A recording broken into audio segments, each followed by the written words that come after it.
नमस्कार बच्चों, कैसे हैं आप सब? आशा करती हूँ आप सभी अच्छे होंगे, स्वस्थ होंगे, खुश होंगे और अपनी पढ़ाई भी अच्छे से कर रहे होंगे। तो जैसा कि आप सभी जानते हैं, मैं हूँ आपकी हिंदी की अध्यापिका और मैं स्वागत करती हूँ आप सभी का आईसीटी वर्चुअल क्लासरूम में।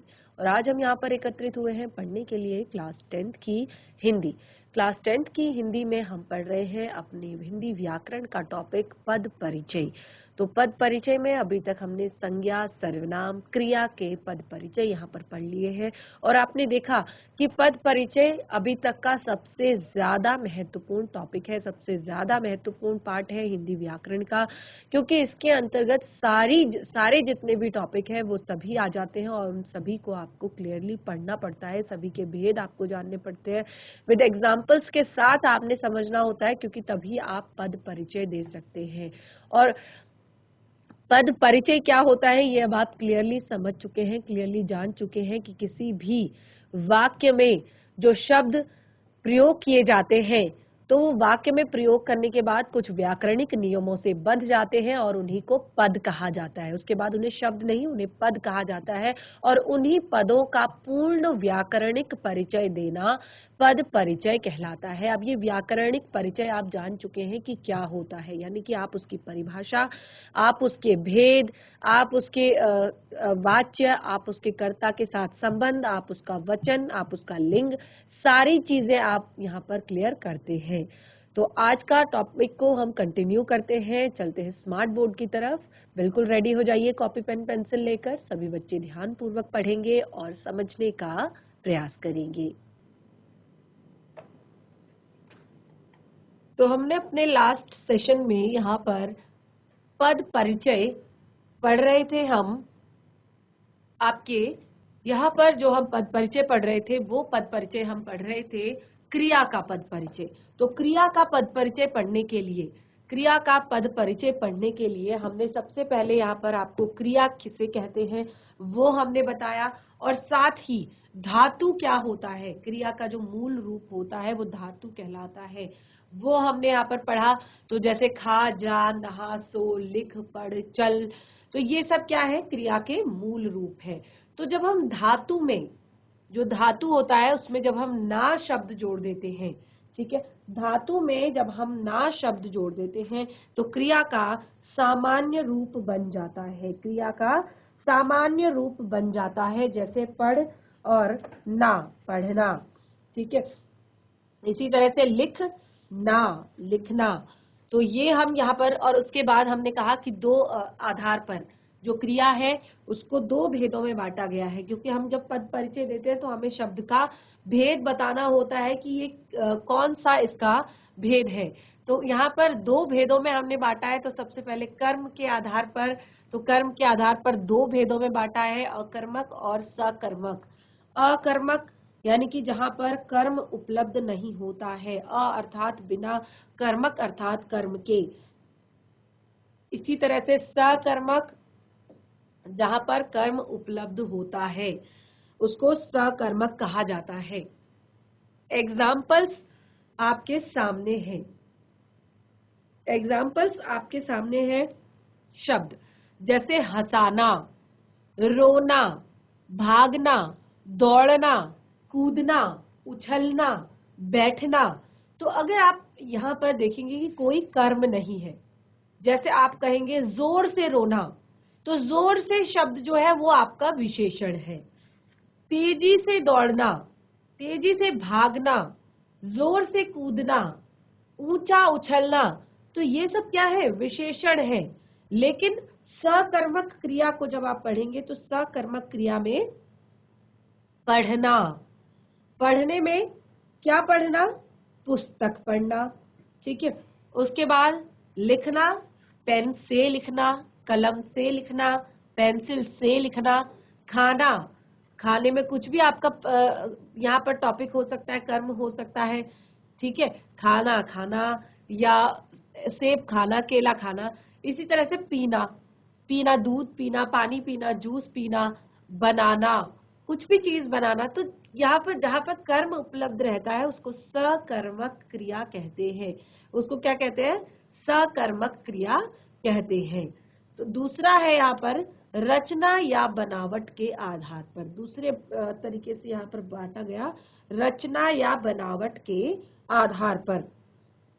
तो रचना या बनावट के आधार पर 6 भागों में क्रिया को बांटा गया। रचना या बनावट के आधार पर 6 भागों में क्रिया को बांटा गया। सबसे पहले सामान्य क्रिया, उसके बाद संयुक्त क्रिया, उसके बाद नाम धातु क्रिया, प्रेरणार्थक क्रिया, पूर्वकालिक क्रिया, अपूर्ण क्रिया।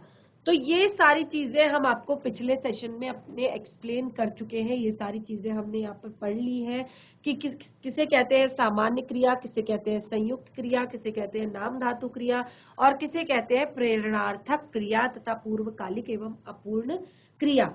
ठीक है, सभी को क्लियर हो चुका है क्रिया का ये पार्ट। उसके बाद हमने एग्जाम्पल यहाँ पर लिया है।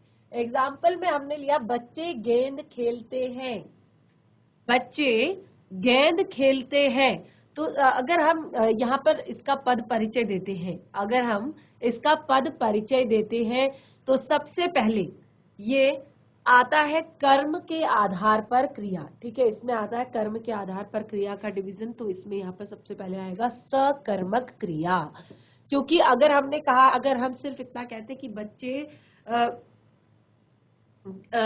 खेलते हैं, तो ये आपकी क्या है सकर्मक। गेंद से खेलते हैं, बॉल से खेलते हैं, बैट से खेलते हैं, बैडमिंटन से खेलते हैं, किसी से भी खेलते हैं, तो बच्चे खेलते हैं। ये क्या है आपकी सकर्मक क्रिया, क्योंकि यहाँ पर कर्म जो है उपलब्ध है, यहाँ पर कर्म है, तो इसको कहेंगे सकर्मक क्रिया। उसके बाद बहुवचन, क्योंकि बच्चे हैं और खेलते हैं, बच्चे हैं और खेलते हैं। ठीक है, उसके बाद क्या आएगा, मैंने आगे आपको होमवर्क दिया था कि आप इसको कंप्लीट करेंगे। तो यहाँ पर हमें क्या क्या चीजें पढ़नी होती हैं जब हम क्रिया का विशेषण, जब हम क्रिया का पद परिचय दे रहे होते हैं, तो क्या क्या चीजें पढ़नी होती है। पेज पलटिए अपनी नोटबुक का। फर्स्ट डे जब हम पद परिचय पढ़ रहे थे, तो क्या क्या चीजें पढ़ी हमने फर्स्ट डे पद परिचय में। जब हमें क्रिया का पद परिचय देना होता है तो हम सबसे पहले क्रिया के भेद, उसके बाद वाच्य, उसके बाद लिंग, उसके बाद वचन, उसके बाद काल, उसके बाद कर्ता, उसके बाद कर्म, ये सारी चीजें हम यहाँ पर बताते हैं। तो सबसे पहले तो हमने बताया भेद, उसके बाद हमने बताया वचन कि बहुवचन है, और उसके बाद हम कहेंगे वाच्य। तो किस तरह का वाच्य है, बच्चे गेंद से खेलते हैं, यानी कि कौन प्रधान है यहाँ पर, बच्चे गेंद खेलते हैं। यहाँ पर क्या किस चीज की प्रधानता है, यहाँ पर बच्चे गेंद खेलते हैं, यानी कि यहाँ पर बच्चे कर्ता, तो ये आपका आता है कृतवाच्य। कृतवाच्य। उसके बाद आता है यहाँ पर काल, तो खेलते हैं, बच्चे गेंद से खेलते हैं, ये आपका आएगा वर्तमान काल। वर्तमान काल। उसके बाद जो बच्चे यानी कि जो कर्ता है, वो यहाँ पर क्या दिखाए गए हैं, पुल्लिंग। ठीक है,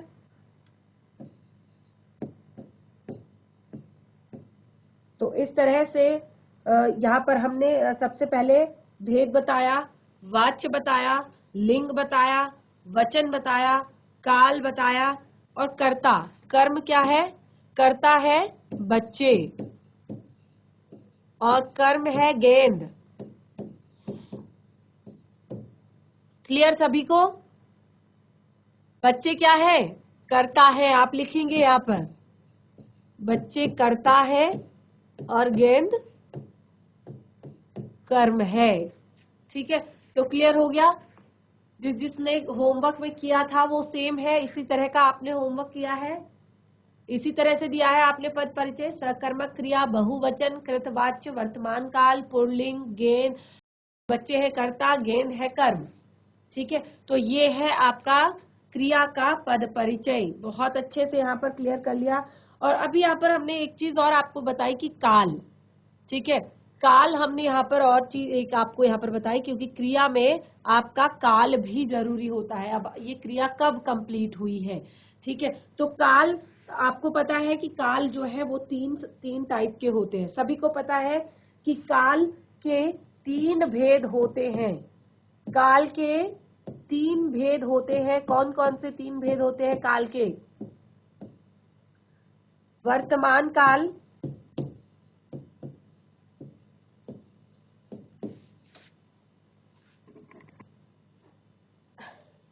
रोकने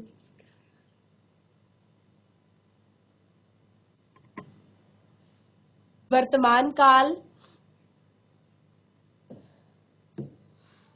भूतकाल,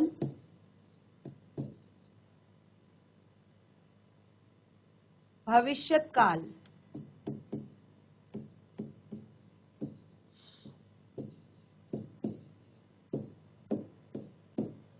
वर्तमान काल, भूतकाल और भविष्यत काल, तो ये तीन टाइप के होते हैं काल।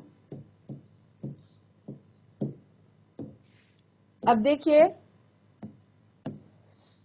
इन तीन तरह के कालों का हम एग्जाम्पल कैसे लिखेंगे वर्तमान काल में। जैसे हमने यहाँ पर आपको बताया, आपको कैसे पता चलेगा कि ये क्रिया कौन से काल की है।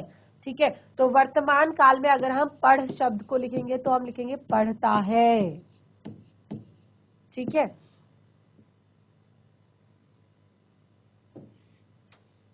या लिख रहा है, जाता है,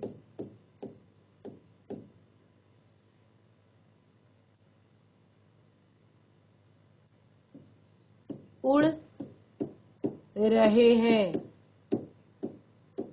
ठीक है, ये तो आपका आता है वर्तमान काल। और अब हमको इसी को अगर हमें भूतकाल में लिखना हो तो कैसे होगा?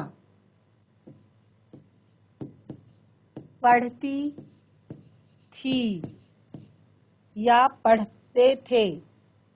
लिख रहा था को लिख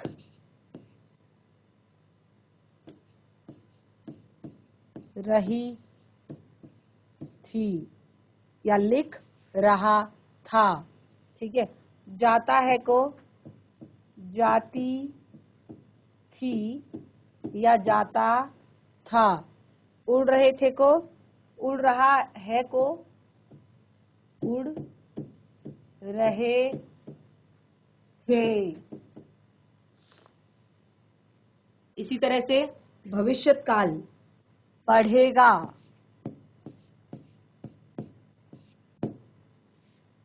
लिखेगा,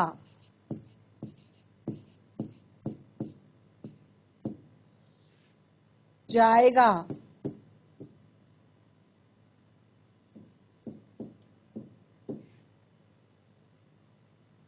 उड़ेंगे,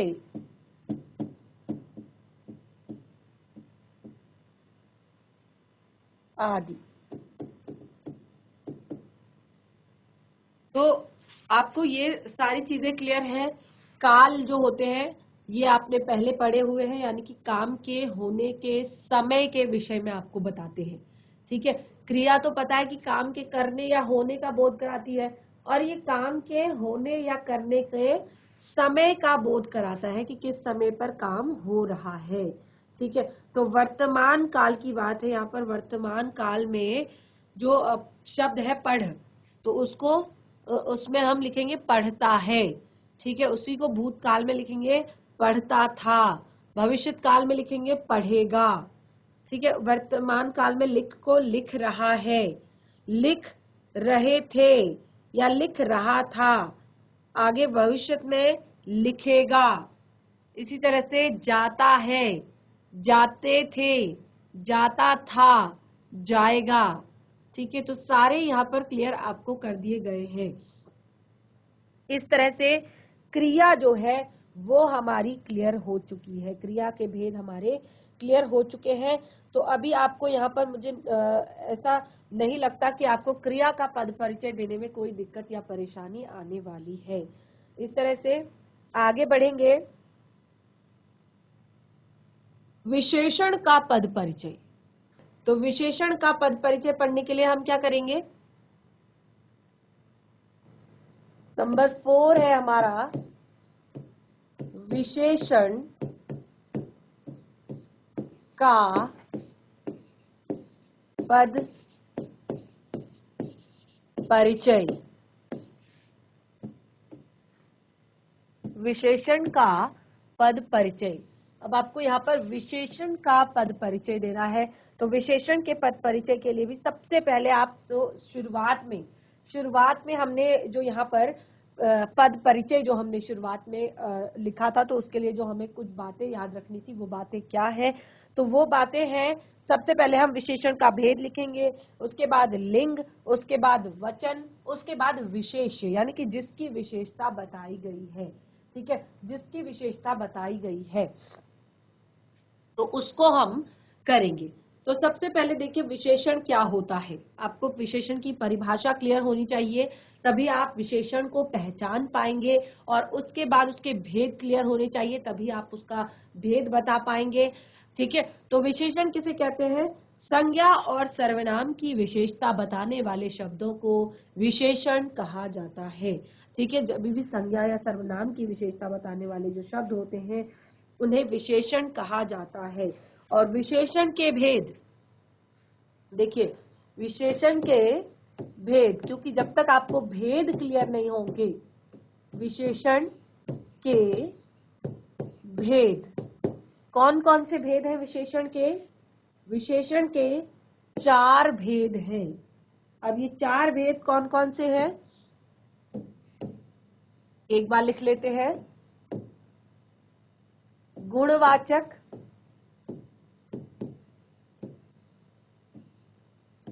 दूसरा है संख्यावाचक,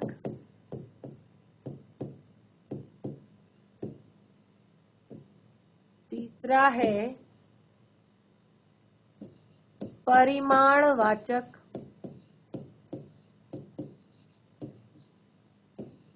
नंबर 4 है सर्वनामिक।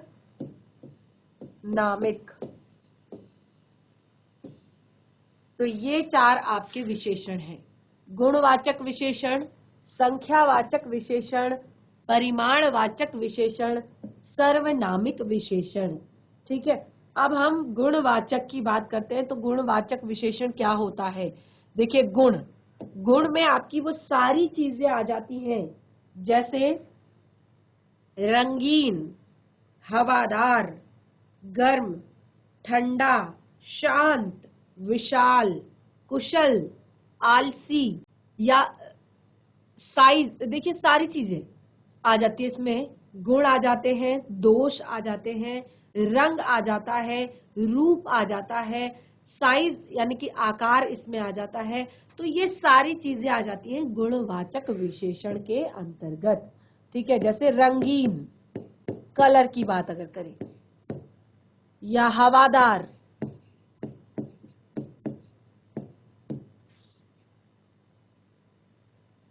मौसमी, मौसमी यानी कि सीजन के हिसाब से। ठीक है, इसी तरह से भव्य यानी कि सुंदर, कुशल, आलसी आदि। ठीक है, और भी बहुत सारे ऐसे शब्द हैं जो गुणवाचक के अंतर्गत आते हैं। केवल यहाँ पर आपको एक एग्जाम्पल के तौर पर यहाँ पर आपको केवल बताया जा रहा है। तो दूसरा आता है आपका संख्यावाचक। तो संख्यावाचक में 2 तरह के होते हैं संख्यावाचक। ठीक है, जो आपके संख्यावाचक होते हैं वो 2 तरह के होते हैं। एक आपका होता है निश्चित, ठीक है, संख्यावाचक, एक होता है अनिश्चित। एक होता है निश्चित संख्यावाचक, एक होता है अनिश्चित संख्यावाचक। तो निश्चित संख्यावाचक में तो आपको पता है, जैसे 10, 5 संख्याओं की बात की गई है ना, तो 10, 5, 2 गुना,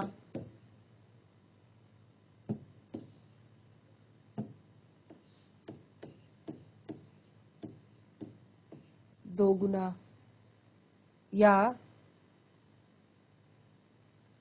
दोनों, या चौथा,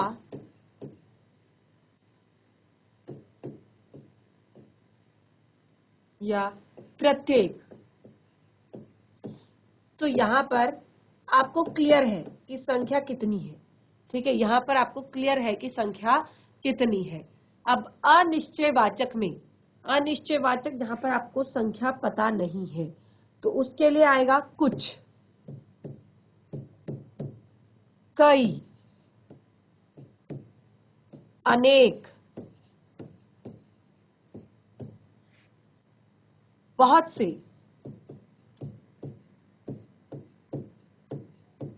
आदि। तो ये सब आएंगे आपके अनिश्चयवाचक में। दो तरह से बांटा संख्यावाचक को, निश्चित संख्यावाचक, अनिश्चित संख्यावाचक, ठीक है। इसी तरह से अब परिमाणवाचक। तो परिमाण का अर्थ होता है मात्रा। यहाँ पर आपको गुण का अर्थ पता है, संख्या का अर्थ पता है, परिमाण का अर्थ होता है मात्रा। तो मात्रा को भी दो भागों में बांटा गया है। मात्रा यानी कि परिमाणवाचक को भी दो भागों में बांटा गया है, निश्चित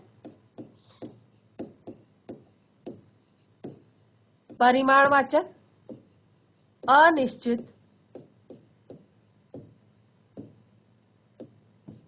परिमाणवाचक।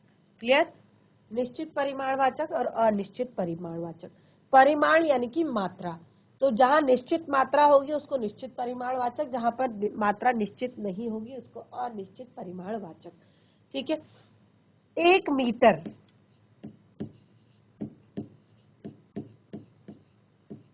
ठीक है, 2 किलो,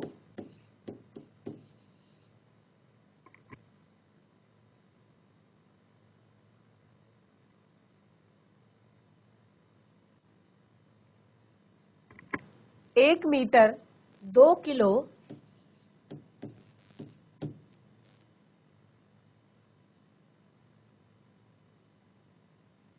ठीक है, 4 लीटर या पाव भर, ठीक है, या 4 लीटर।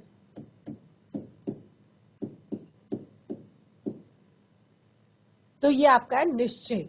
यहाँ पर निश्चित है, आपको मात्रा पता है कि ये 1 मीटर का है, 1 मीटर दूरी है, या 2 किलो सामान है, या 1 पाव भर है, या 4 लीटर है, ठीक है। लेकिन अनिश्चयवाचक जो परिमाणवाचक होते हैं, अनिश्चित परिमाणवाचक में आपको क्या होगा, थोड़ा।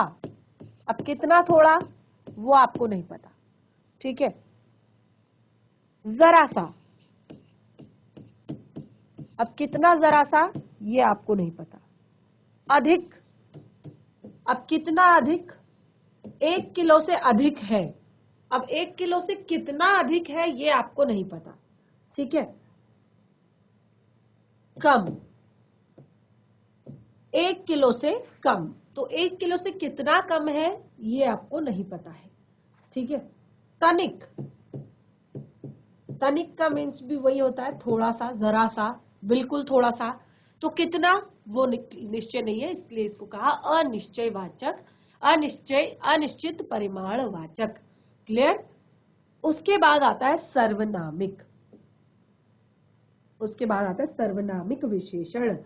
सर्वनामिक विशेषण को संकेतवाचक विशेषण भी कहते हैं। सर्वनामिक विशेषण को संकेतवाचक विशेषण भी कहते हैं, ठीक है। तो देखिए इसमें यह घर, ये छात्र, वह घर, वे कुर्सियां। देखिए सर्वनामिक विशेषण जो होते हैं ना वो संज्ञा से पहले आते हैं, ठीक है, और उसकी विशेषता को बताते हैं, यानी कि संज्ञा से पहले आकर उसकी विशेषता को बताते हैं। तो यहाँ पर हमने कहा घर, घर क्या है, संज्ञा है और ये घर से पहले आया है। छात्र, छात्र क्या है, संज्ञा है और ये जो विशेषण होगा ये आपका जो ये सर्वनाम है ये संज्ञा से पहले आएगा और संज्ञा की विशेषता को बताएगा, तो इसीलिए इसको सर्वनामिक विशेषण कहा। देखिए यह घर, ये छात्र, वह घर, वे कुर्सियां, सभी क्या है, संज्ञा से पहले आई हुई हैं। तो क्लियर सभी को, विशेषण सभी को क्लियर। क्लास 10th की बच्चे हैं, ये आपका केवल रिवीजन यहाँ पर चल रहा है इसलिए क्योंकि आप पद परिचय दे सके आसानी से, क्योंकि पद परिचय देने के लिए आपको यही सारी चीजें क्लियर होनी चाहिए। विशेषण, तो विशेषण का पद परिचय देने के लिए विशेषण की परिभाषा आनी चाहिए ताकि आप विशेषण को पहचान सको। तो सभी को आती है कि संज्ञा या सर्वनाम की विशेषता बताने वाले शब्दों को विशेषण कहते हैं। और उसके बाद विशेषण के भेद यहाँ पर क्लियर करवा दिए हैं। गुणवाचक विशेषण, गुणवाचक विशेषण में सभी गुण दोष जो भी है वो सारी चीजें आ जाती हैं। रंग, आकार, साइज जो भी है वो सब आता है गुणवाचक के अंतर्गत। उसके बाद आता है संख्यावाचक। तो संख्या में दो तरह की संख्याएं होती है, एक निश्चित होती है, एक अनिश्चित होती है। निश्चित में आप जैसे 10, 5, 2 गुना या 2, दोनों, चौथा, प्रत्येक, छठा, आठवां, आपको निश्चित है, संख्या बता रहे हैं आप वहां पर, ठीक है। उसी में आ जाता है अनिश्चित। अनिश्चित में आपका आ जाता है कुछ, अनिश्चित में आ जाता है आपका कुछ, कई, अनेक, बहुत से। तो ये आपकी अनिश्चित संख्या है, ठीक है। उसके बाद आ जाता है परिमाण। तो जैसे संख्या का मतलब आपको क्लियर है, यहाँ पर नंबर्स की बात की जा रही है, यानी कि जो भी चीज होगी वो नंबर्स में होगी। लेकिन परिमाण का अर्थ होता है मात्रा। तो परिमाणवाचक जहां पर यूज होगा वहां पर मात्रा यानी कि क्वांटिटी की बात की जाएगी। तो इसमें भी दो भागों में इसको बांटा गया है, निश्चित और अनिश्चित। तो निश्चित क्वांटिटी आप बता पाते हैं कि 1 मीटर का है कोई भी चीज, या 2 किलो है, पाव भर है, 4 लीटर है, आधा किलो है, 1 दर्जन है, कितना है, ठीक है, आपको पता है। लेकिन जब अनिश्चयवाचक की बात आती है, ठीक है, अनिश्चयवाचक में आप कहते हैं थोड़ा सा है, जरा सा है, थोड़ा सा ज्यादा है, थोड़ा सा कम है, या तनिक ज्यादा है या तनिक कम है। तो ये सब आपका आता है परिमाणवाचक में, अनिश्चित परिमाणवाचक के अंतर्गत। इसको आप कहेंगे अनिश्चित परिमाणवाचक। उसके बाद आता है नंबर 4 सर्वनामिक। सर्वनामिक यानी कि जो सर्वनाम शब्द संज्ञा से पहले लगकर संज्ञा की विशेषता को बताते हैं उन्हें सर्वनामिक विशेषण कहा जाता है। तो यह घर, ये छात्र, वह घर, वे कुर्सियां, और इन्हीं को संकेतवाचक विशेषण भी कहा जाता है। क्लियर। अब हम आते हैं, अब हम इसके बाद हम आते हैं यहाँ पर इसके लिए एक एग्जाम्पल हम यहाँ पर लेते हैं। तो एग्जाम्पल लेंगे और उसके बाद उसका पद परिचय हम देंगे। तो विशेषण की बात हमने की, ठीक है, विशेषण का पद परिचय देना है। तो विशेषण के लिए हम पद परिचय यहाँ पर लिखेंगे। उदाहरण, सुदीप बहुत मेहनती है। सुदीप बहुत मेहनती है। सुदीप बहुत मेहनती है, ठीक है। तो अब सबसे पहले तो आपने यहाँ पर सर्वनाम शब्द छांटना है, सॉरी विशेषण आपने छांटना है क्योंकि आपको विशेषण का पद परिचय देना है। तो सुदीप बहुत मेहनती है, यहाँ पर मेहनती शब्द का आपने पद परिचय देना है। तो सबसे पहले भेद बताना है आपको। सबसे पहले भेद बताना है आपको। आपको क्या चीजें आपने याद करनी है फिर से, कि अगर आप विशेषण का पद परिचय दे रहे हैं तो क्या करना है, भेद बताना है, लिंग बताना है, वचन बताना है, विशेष बताना है, यानी कि किसकी आप किसका पद परिचय दे रहे हैं। ठीक है। सुदीप बहुत मेहनती है, सुदीप बहुत मेहनती है, तो मेहनती शब्द किसके अंतर्गत आएगा? अभी अभी सारी चीजें क्लियर की है, मेहनती शब्द किसके अंतर्गत आएगा? फटाफट क्लियर कीजिए, किसके अंतर्गत आएगा? यस, वेरी गुड, गुणवाचक के अंतर्गत आएगा।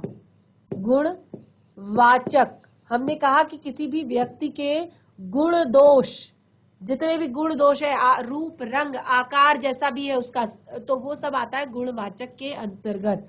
उसके बाद हमने यहाँ पर कहा कि अब आपको उसके लिंग और वचन और विशेष बताने हैं, तो ये आपके लिए होमवर्क है।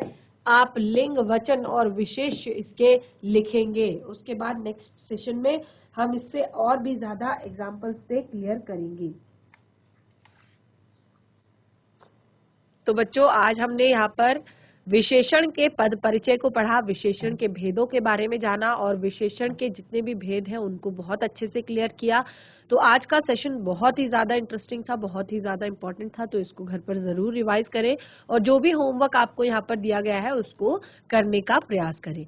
जो भी परेशानी, जो भी दिक्कतें हैं अभी तक इस पार्ट में, जो क्योंकि ये पार्ट बहुत ज्यादा महत्वपूर्ण है आपका पद परिचय, तो जो भी प्रॉब्लम्स हैं वो अपनी समस्याएं हमारे साथ शेयर कर सकते हैं, बता सकते हैं।